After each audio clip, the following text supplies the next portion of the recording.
Nakakalungkot po ang sinapit ng 7 taong gulang na si Stephanie Nicole Elia matapos ang 2 araw niyang pakikipaglaban para sa kaniyang buhay.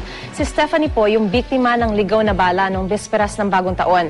Nangyari po yan habang nanonood lang sila ng kaniyang pamilya ng pailaw sa labas ng kanilang bahay sa Caloocan. Ayon kay Dr. Emmanuel Bueno, ang chief ng Trauma Center ng East Avenue Medical Center sa Quezon City, nakawalong cardiac arrest si Nicole bago tuluyang nasawi pasado 2:00 ng hapon kahapon. Nagtamo ng severe brain injury si Nicole, dala ng pagtagos ng bala sa kaliwang bahagi ng kanyang utak na dumiretso sa likod ng kaliwang mata at bumaon sa kanyang pisngi. Walang malay ang biktima nang isugod na siya sa ospital noong madaling araw ng January 1. Napuno ng hinagpis ang nangunglilang pamilya ni Nicole.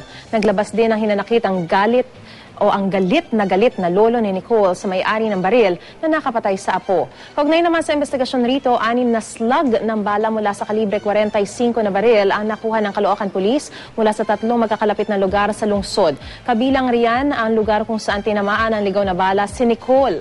Dagdag pa ng pulisya, bukod kay Nicole ay may 2 iba pa na tinamaan ng ligaw na bala sa mga barangay 108, 180 at 185. Ayon sa triangulation ng mga investigador, aabot sa 75 hanggang 100 meters ang pinagmulan ng balang kumitil sa buhay ni Nicole.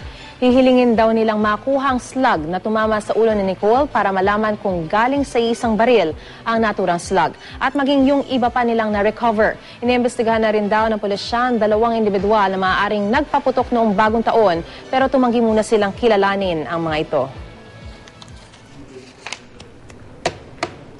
Yung asawa ko, sabi ko nga sa kanya, medyo pagod na si Nicole. Pero ayaw pa niya talaga. Nasabi ko kay Nicole na ayaw pa ni mama niya. Pero sabi ko kay Nicole, kung talagang pagod na siya, huwag na niya kami intindihin magulang niya. Unahin niya yung sarili niya. Sino po yung gumawa ng pagpapahirap nito kay Nicole? Sana siguro masaya ka na. Ikaw ang pinagkulan ng paghihirap ng aking apo. Pagbabayaran mo yan sa Panginoon sa batas ng tao. Yan ang tandaan mo, hindi man ka namin kilala.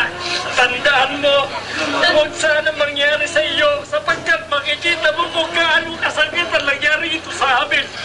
Hindi pa natin alam kung saan ang galing na barel, kung anong klaseng kalibre ng barel. Kaya po, ang magbibigay lang po ng ninaw doon ay yung autopsiya at saka yung ballistics examination na isasagawa ng PNP. Ang makikita lang po natin ditong sa Gabal siguro kung yung firearm na ginamit ay unlicensed. So kung unlicensed yung baril, so mag-start na naman tayo ng panibagong investigasyon